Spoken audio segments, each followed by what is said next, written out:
Dankeschön. Danke, dass Sie da sind. Ich hoffe, Sie haben alle Kaffee und Frühstück gehabt.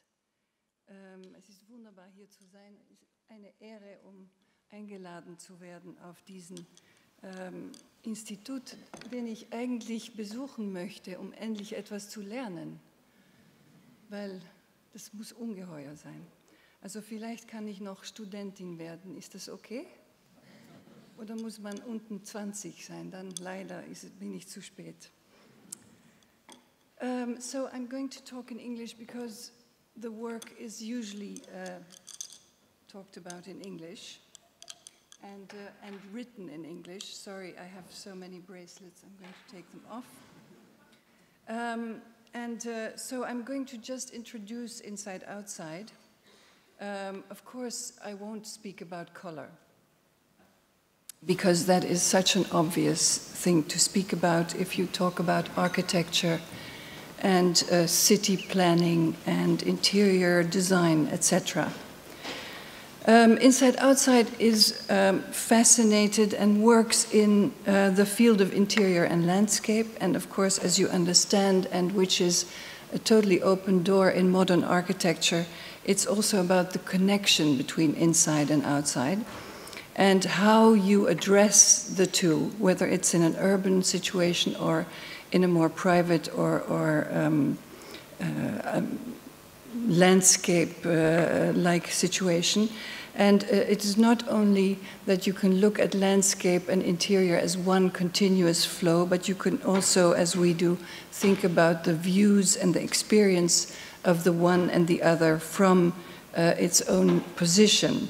So, in other words, views from a building or views towards buildings from the landscape.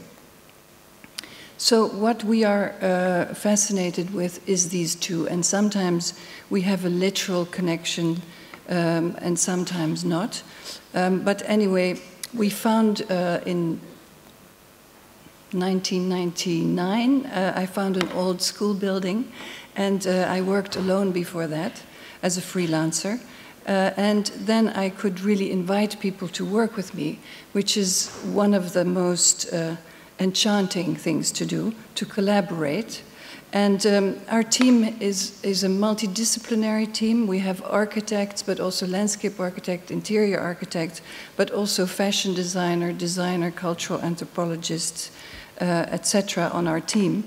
And of course, some people come and go. In the beginning, everyone came and went, but now, by now, people really stay for a longer time. So I really feel I have a few associates that think with me and work with me. This is our working place. And as you can see, we work a lot with textiles. And that started actually when I worked in the Stedelijk Museum for 8 years as an assistant curator, where we exhibited, of course, applied arts, which is architecture, design, textiles, industrial design, photography, graphic design, etc. That actually the use of materials, color, and especially textiles, and of course light, is very important to give not only a space but also objects meaning.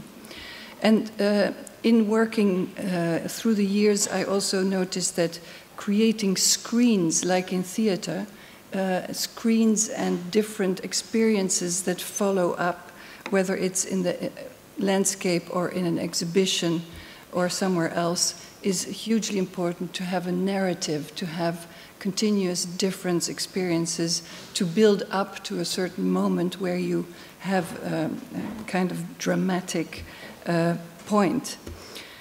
Of course, light is extremely important, as you all know. And so we play with light because we are asked actually by architects, sometimes city planners, to bring solutions to certain issues.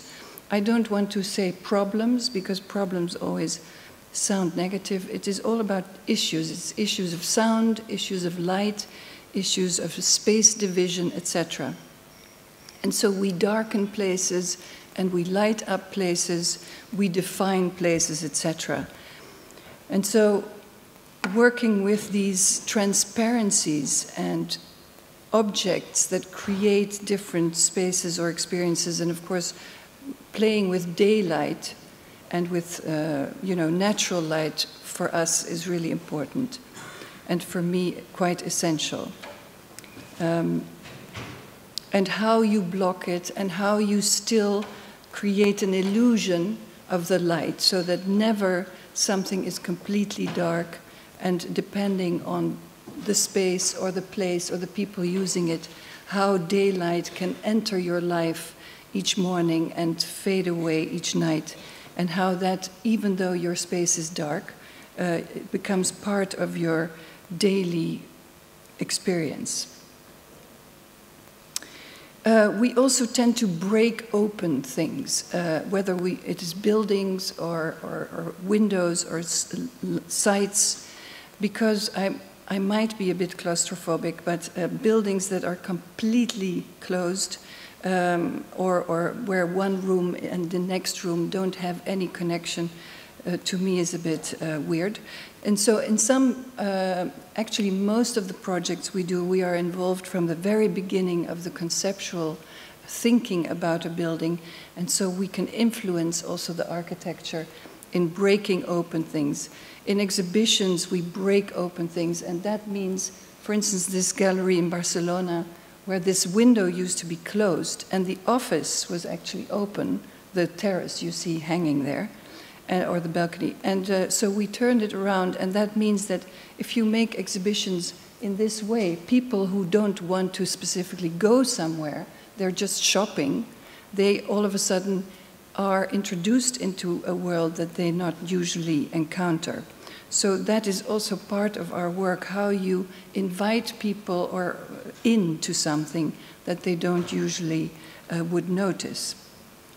And breaking open also means that if we are asked to make a garden in a sunken parking lot, that we look first at what can we do to make it lively, and breaking open, even roofs, and breaking open the floor of the parking lot as if there's a crack, a pressure, and then plants grow out. That gives an energy to something that otherwise would be a dark and quite depressing place, I think. And also the smells are then out, so that also helps. So breaking open, and at the same time creating screens and walls. Maybe even this curtain is actually replacing a wall at an entrance, between an entrance and a living room. And it has a climatologic effect because it is very thick felt, and behind it is a plastic sheet. So the climate between entrance and living room are totally different, and also the sound is different, yet it is not a massive closed thing. It is open depending on how you move about. And that goes for many things. So reflection, very interesting subject, of course, how, although you can see it if it's a very neutral moment, but as soon as you move it, or as soon as you dim light, or as soon as something other happens, reflection can create all kinds of different effects and experiences, continuations, the sort of dissolving of a boundary, dissolving the idea of what is actually inside and what is actually outside, what's actually going on here. Also creating sometimes different dimensions. We put mirrors into a landscape, Villa Manin, near Venice, during the Arts Biennale years and years ago, and we had parasols that people could walk around with, transparent, but protecting them from the sun, reflecting the sun. But we also had these drops in the forest, and it was as if this new dimension of trees growing down was created. And of course, if you do public parks and spaces in the urban situation, you can work with mirrors to enlarge, but also to deform certain things like nature itself. This is one of those riflettuti that we made for this installation at Villa Manin. for Francesco Bonami, a curator there. He asked us to, with 9 other artists, to make a pavilion in the garden so that people could walk out from the actual exhibition in a beautiful, enormous villa where Caspar Koenig had made a fantastic exhibition.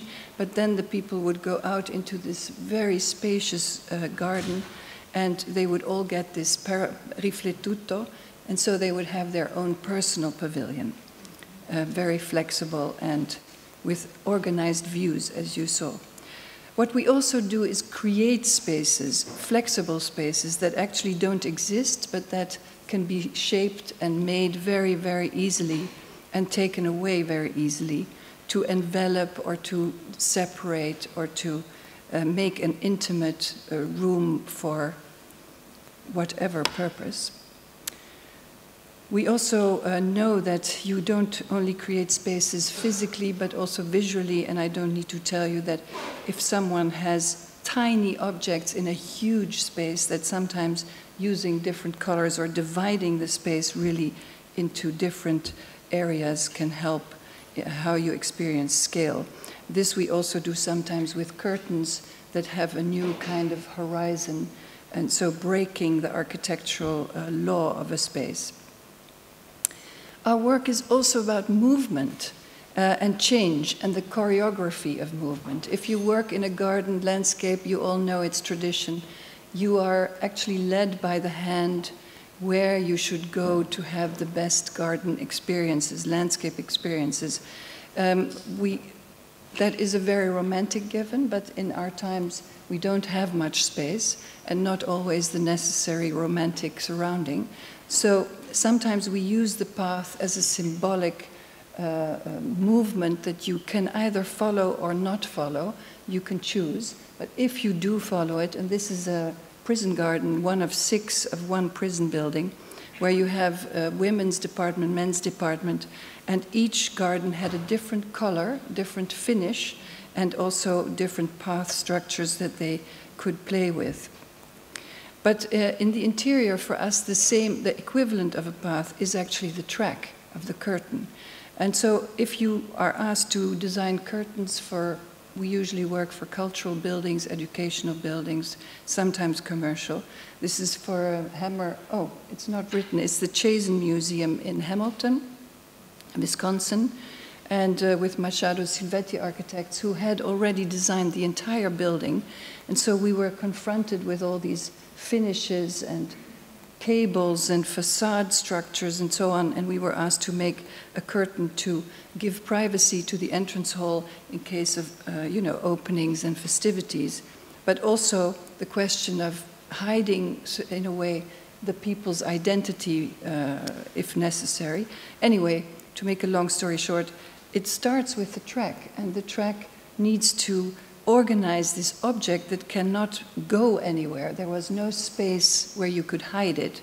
So we decided to really make it an object, as we did in the Kunsthal in '92 already once, and made a lamp in it so that when you roll up the curtain, it would also be a light structure. But anyway, so the track is part of the story like a path is. And you can make a path lyrical as you want. Actually, this is for a campus in Amsterdam, the Universiteit van Amsterdam, the UvA, where we were asked, or actually we won a competition for all the exterior spaces, and where we are using the so-called path as a kind of ribbon, and that ribbon actually shows the students, thousands of students, many different faculties, from one faculty to the other, just in a playful manner. You're not going to walk the whole thing, but you know where entrances are and where exits are, and how you can find your way and meander your way through that campus world. And so using that kind of lyrical paths, or whether they are three-dimensional or not, this is in Beijing for a company with 10,000 people working there, and of course the whole garden has to be used for sports and relaxation and in different seasons, but this ribbon of trees is a protected route that they can take. So a path can be lyrical, or it can be sculptural, or it can be a coincidental element. but it can also be a very efficient tool to connect certain points to each other or certain areas. This is in Milan.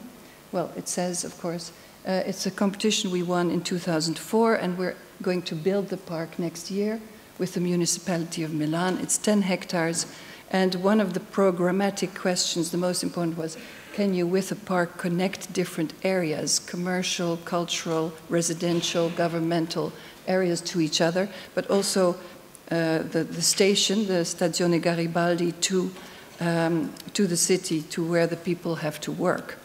So it's embedded between Garibaldi station and Stazione Centrale, but a path can also, in this same park, connect to buildings and, you know, really literally enter into buildings, and a path can also bridge. A path doesn't have to be flat, it can be three-dimensional, it can bridge areas or streets or whatever. When we work in the outside, we are, of course, also, and actually also in the inside, completely fascinated and steered by seasons and by change, by weather and by wear and tear, and by, of course, the process of growing. And so we anticipate with color also in our work in gardens and landscapes. These circular bosques, as you can see, they are meant to become rooms, vegetal rooms, that people can enter and they can use for certain things, either sports or relaxation or meetings or theater or markets. The paths as well are multifunctional. But all these little bosques are one kind of tree each time. And so by the sheer mass of one kind of tree and the form of the tree, you have a real experience, the smell and everything of one kind and type of tree. So we called this the Biblioteca degli Alberi, but actually they are also organized in color. So each row of bosques has a certain typology, so that you have lanes that you can give a name of a color. And of course, inside these bosques, there's a planting scheme, you can imagine. And the fields that are created by these paths are also designed as different types of gardens, whether a maze or flowers, or this, we worked with Piet Adolf. I don't know if you know him. He's a fantastic painter with plants, and we worked together quite some times. So you have to imagine that you're in the middle of Milan and you walk through these lanes and these vegetable rooms, and you pass by these different fields in different seasons, totally different in height, in color, and in meaning, and in smell, of course, and hopefully also attracting insects and animals, which I think is the most exciting of landscape, understanding the biology of it, and what you actually, you know, trigger by starting to work the land and to have things grow. Of course, the issue of time is not only about seasons and wear and tear, but it's also the whole element of time. I mean, we are here really short, and we work both a lot in interiors with textiles, and textiles tend to degrade. And so textiles are fantastic. When you finished your design, you can really install it, and then it's at its best, and it's glamorous and fantastic. Through the years, something will happen, and it will sort of degrade slowly. And in landscape, it's the other way around. You design it, but you are nowhere. You have to start at zero. You have something on paper, and you have the illusion and a kind of, you know, prediction of how it can become in 50 or 100 years. But you're starting like this, if you're lucky. And you're also very demanding to, of course, the city or the people who install such a garden, that they take care of it. If there's no care, there is no garden. As a team at Inside Outside, we're, of course, also completely focused not only on the design, you know, as a drawing from far away, but on the total materiality of things. What is it, and how does it behave? And what can you do with it? I mean, we look for materials from different worlds, from agriculture and space technology and sports and theater, but they are usually used for something. But what can we do with it except for what they are used to, what they're usually used for. And then, of course, what can you do and how can you create volumes or structures or spaces with them? And how can you implement certain liquid materials into your landscapes? How can you play with stones? How can you, take a normal brick, but how can you really draw with it and create sort of stories with them? If you work in a certain climate, or if an architect likes your idea of using travertin in the garden or wherever, on a plaza, you have to choose it. There are 100 million types of travertin. There are many quarries in different countries. Does it have to be very ochre? Is it more pink? Is it more beige? Is it whitish? Can I find it? Do they have enough? What does it look like if it's wet, dry, when the wind comes and the sand comes over it? What will it be like? We used it quite sometimes with Rem Koolhaas because he really likes travertin. And so in Porto, we actually formed it as if it's soft, like a landscape. And it's very inviting for the Casa da Musica. People go there all the time. They all skate and bike and picnic, etc., on these soft scapes of travertin, or leftover materials like from glass ovens, and how you can create color in a park in normally very functional little places. So the materiality and how you can use it and what effect it has, what three-dimensional effect, what combinations you can make, soft and hard, shiny and matte, how you also present it. This was for the Sheikha of Qatar. How you present the materials to someone so that they open like a miracle, a magic box, not just going, here it is, but really making also this movement of discovering part of your work. Also trying to play, as you all know, with colorless and color. When do you use color and when not? And how do you accentuate certain moments with colors like red, but also how this red in a different material is a totally different red, and if it's three-dimensional, what shadow does and what light does, and how it plays with the experience of it.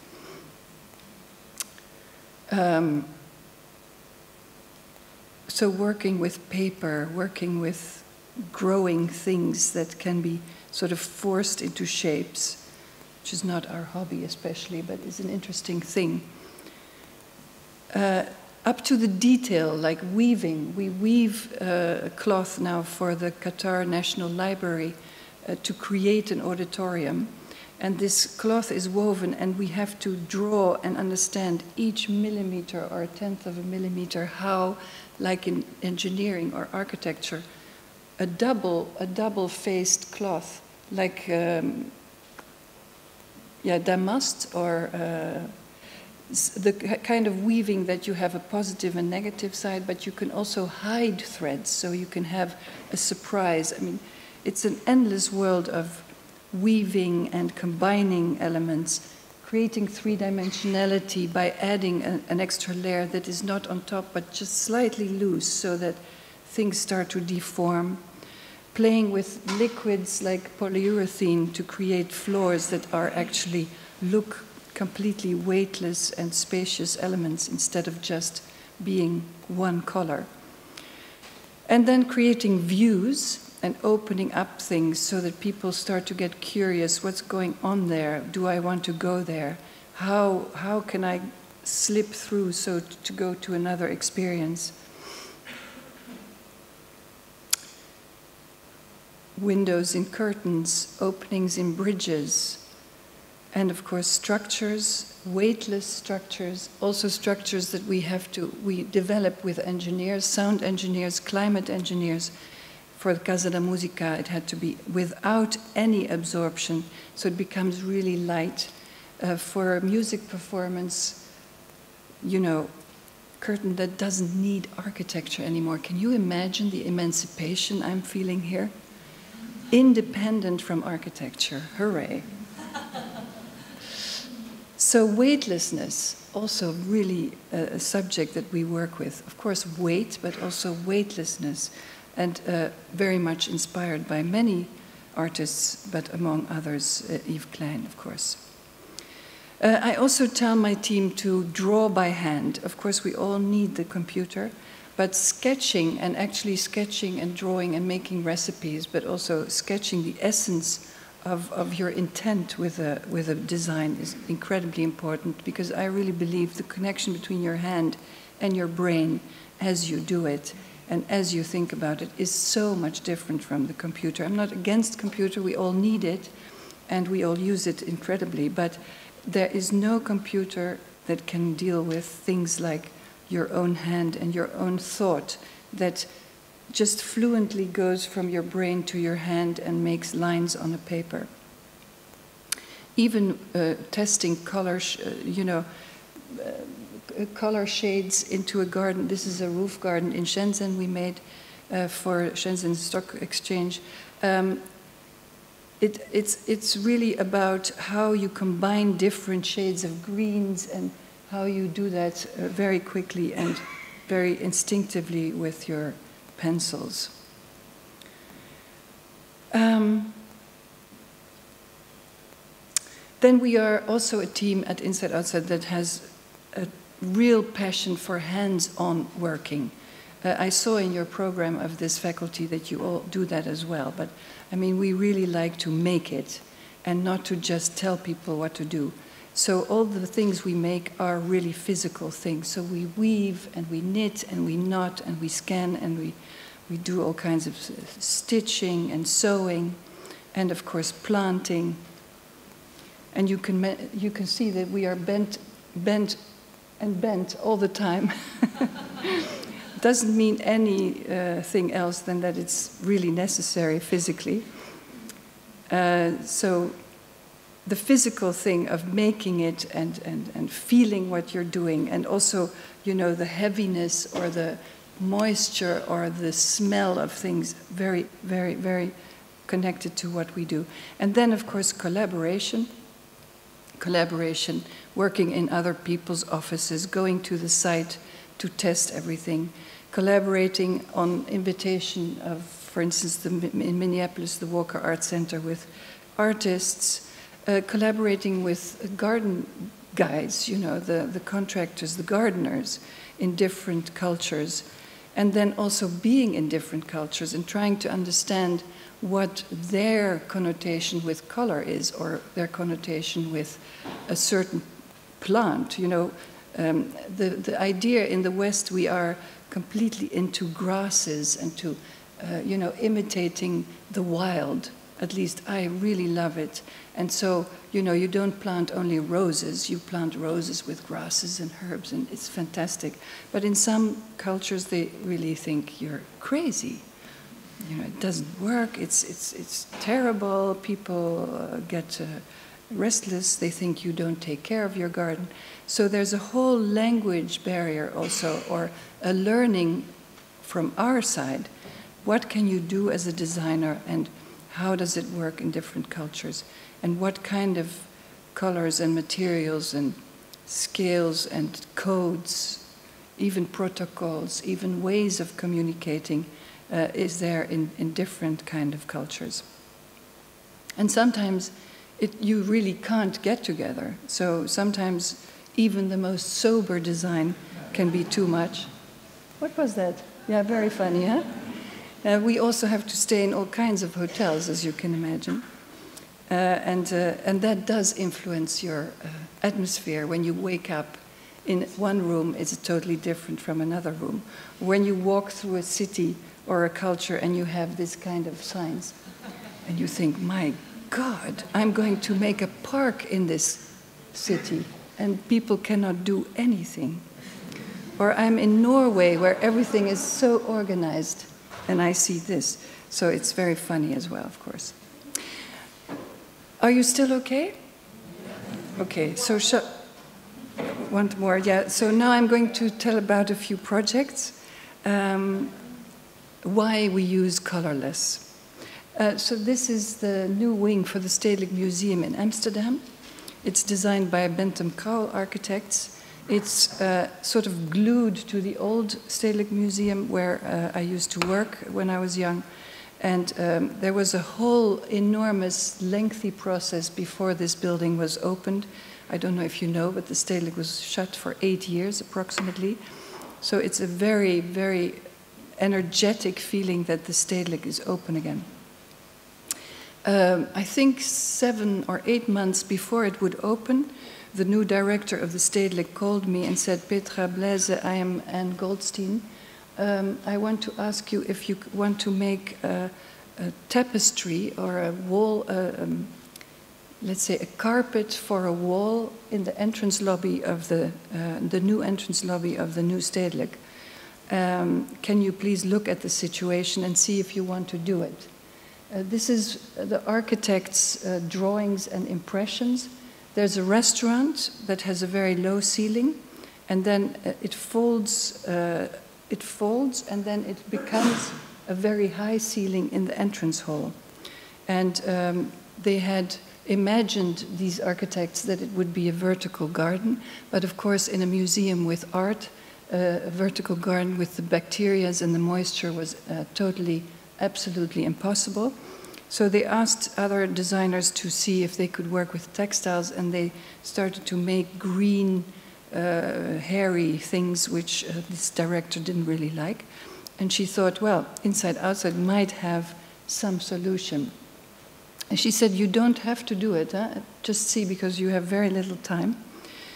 And so we studied this situation and we're really excited, because you must imagine, if you work all over the world, you're actually anonymous. In your own city, nobody knows what you're doing. Your friends don't know what you're doing. They say, oh, are you okay? Yes. Are you busy? Yes. Great. So what's next?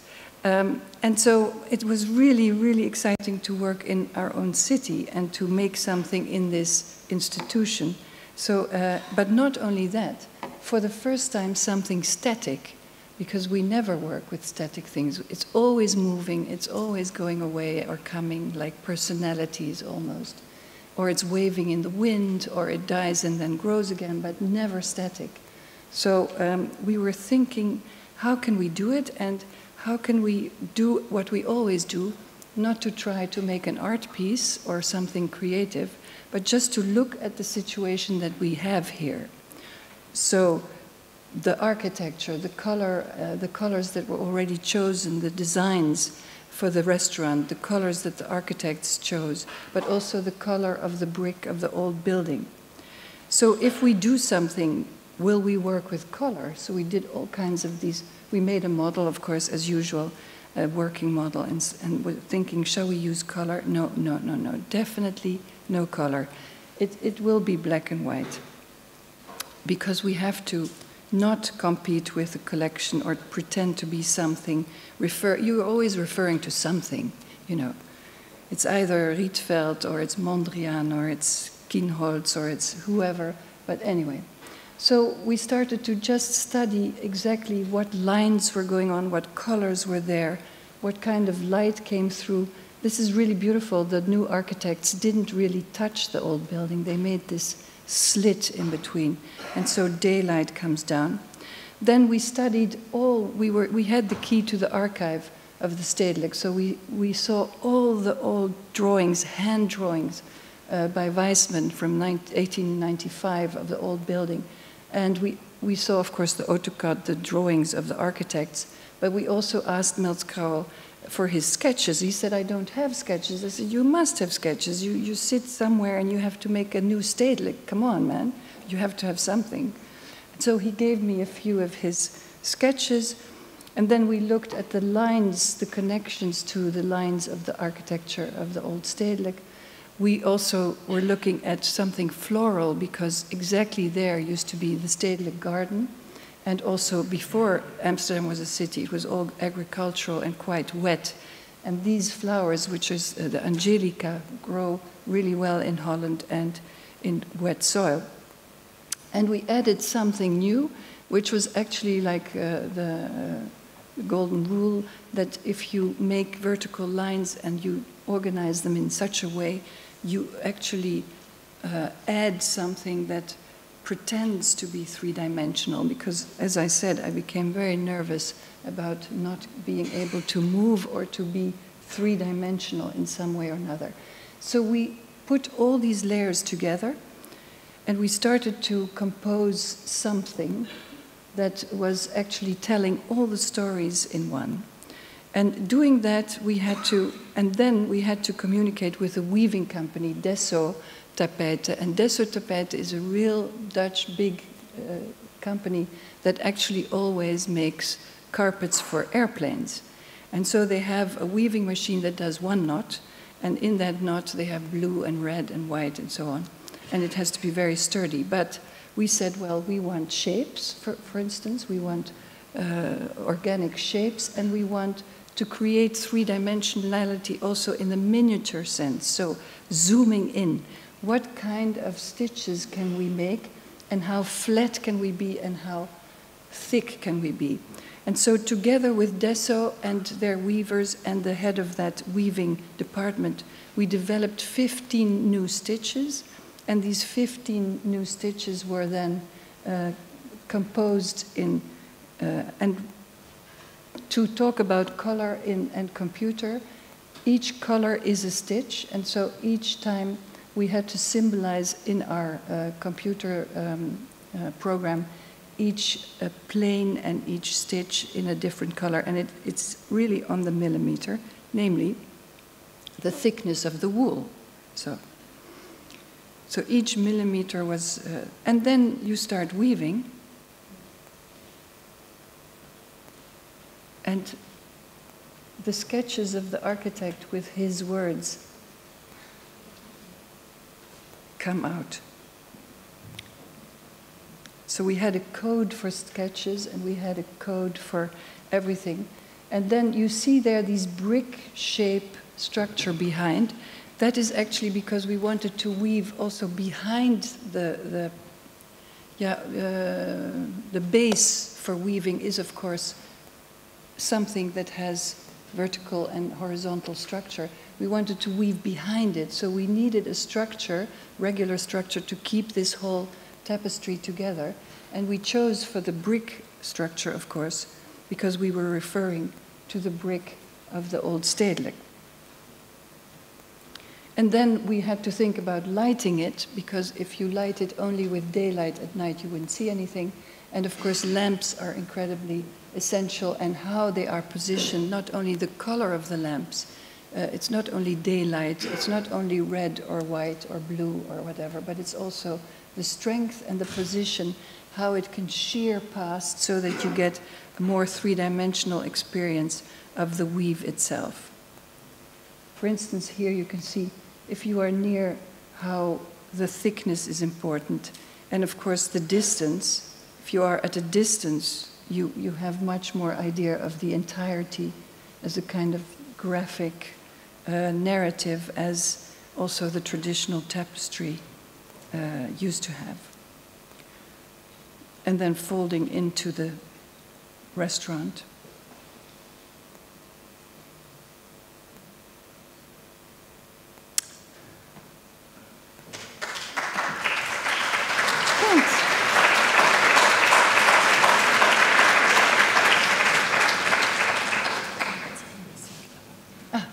Wie viel Zeit haben wir noch? Eine Viertelstunde. Okay, gut. Ja, wir haben noch einen Film. Also dann gehe ich ganz schnell durch. Da kann man nichts machen. I'm just too slow. This is also colorless, and it's about knotting for the Casa da Musica, about reflection, color, but also, yeah, very quickly, very influential, the color of the glass. If you make something for a building, then the glass color is unbelievably influential. This is about creating a carpet of photographs I always take from plants. And if you just print it digitally, then you can use 375 green colors. But as soon as you really make a project carpet, as we did for the Seattle Library, continuing the landscape carpets into the interior, then, you know, the plant carpets become textile carpets, and then all of a sudden the guys who print this thing say, no, you can only use 8 colors, 8, maybe 12.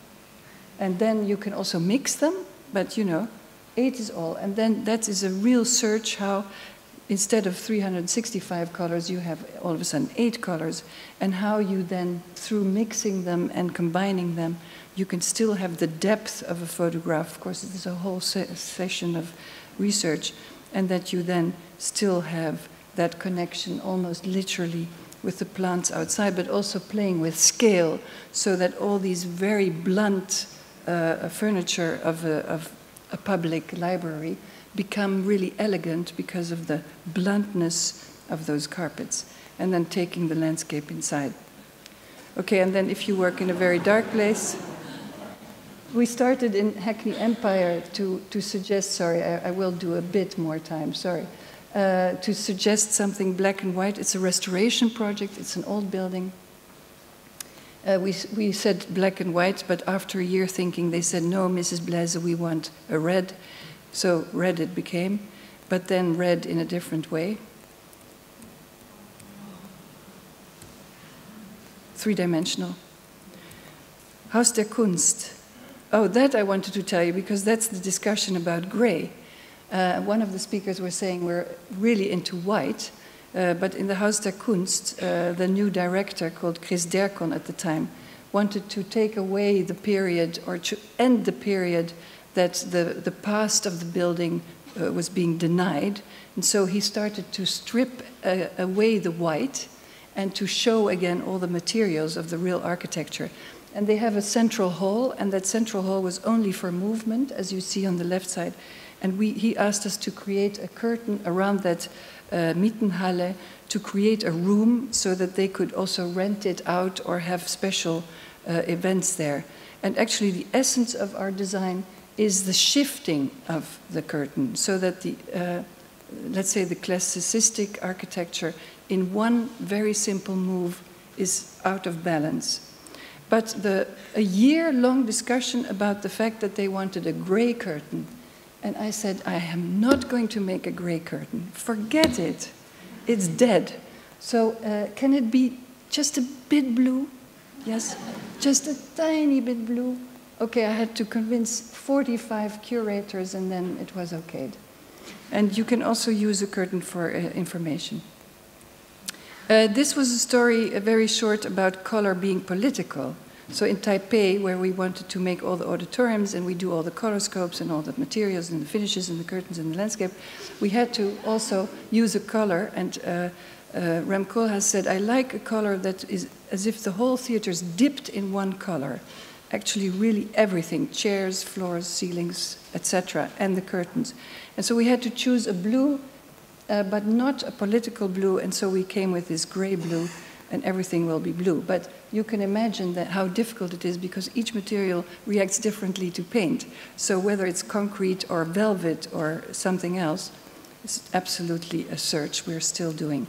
And we're making a black and white landscape with a green color, and all the trees on the color are like theater players. They all have their own character. They are like a stage, and they are introducing the people into the theater. Okay, this is the last, and this is where I wanted to end. We were asked for the Architectural Biennale in 2012 to represent the Netherlands in the Architecture Pavilion by Rietveld. I don't usually speak this quick, but I really do it for the time.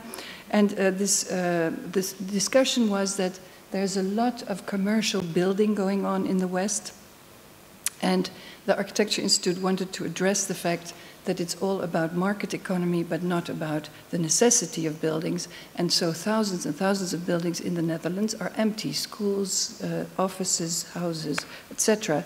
And you could see the Rietveld Pavilion in the Giardini in Venice as one of those empty buildings. And so we had to represent a way, also in the theme of Chipperfield, common ground, how you could, wherever you are in the world, in a simple way, re-inhabit an empty space.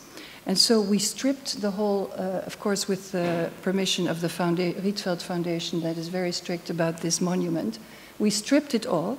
We stripped away everything that took away daylight, and we imagined some kind of wild animal walking around there. And we used very simple means, a bicycle chain, a few motors, and a piece of cloth. And we organized this bicycle chain in a certain way so that one piece of cloth could create very different rooms, suggesting different ways of use. We opened up all the windows in the roof. We put mirrors on the roof. We put mirrors on the socle of the building so it started floating.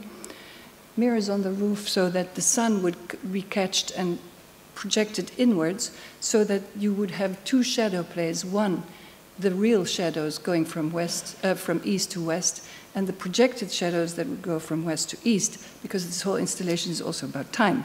Because there were 12 positions, 12 hours of the day, 12 of the night, and the light would change. And there was also, of course, a complete technical story behind it. These are the technical drawings by Geritz GmbH. They are fantastic. We always work with them for curtains. They are one of the companies.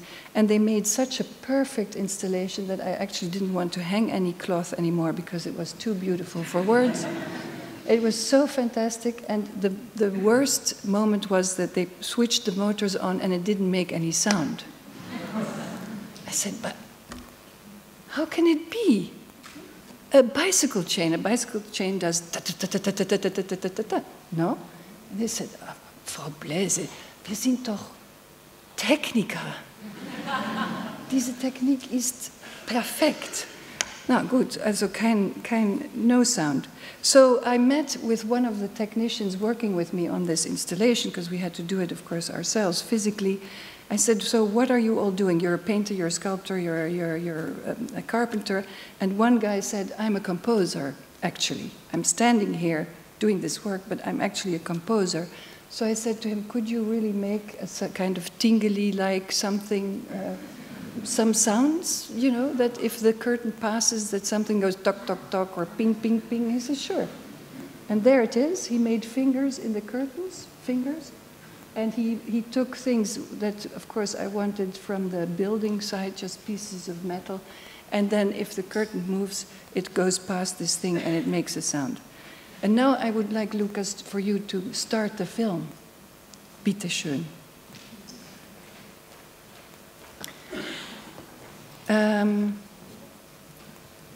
So in fact, this piece of cloth is actually symbolizing architecture. Of course, we were supposed to represent architecture as well. And our work, it was like a conclusion of our work in the sense of, yeah, you can start, in the sense that the curtain was not a design, but represented architectural language. So it is black and white, and it has color. It has vertical division, and it has horizontal division. It's transparent, and it's opaque. It has an open view, and it has obstruction of view. It reflects, and it absorbs. So in fact, you have to see it as a compilation of everything that flexible architecture can stand for. Also, there was no explanation, no text, nothing. There's also a statement I wanted to make, not only about time. The whole installation takes 21 minutes in reality. So if you want to see all positions, you are in there for 21.5 minutes. But it is also about the fact that we are kind of overwhelmed with information, also in museums, in galleries, and in cities. Everywhere you have instructions, so there is nothing there.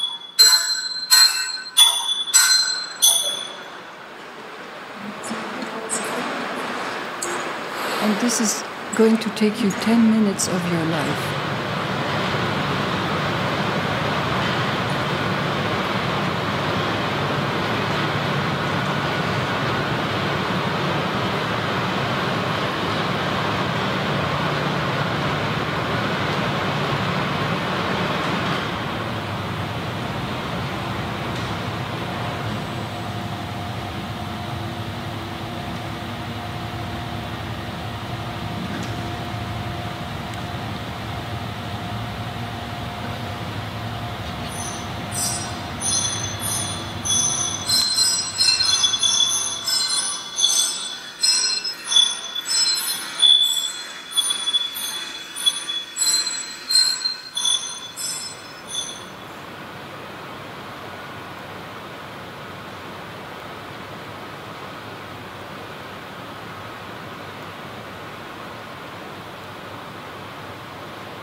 Okay.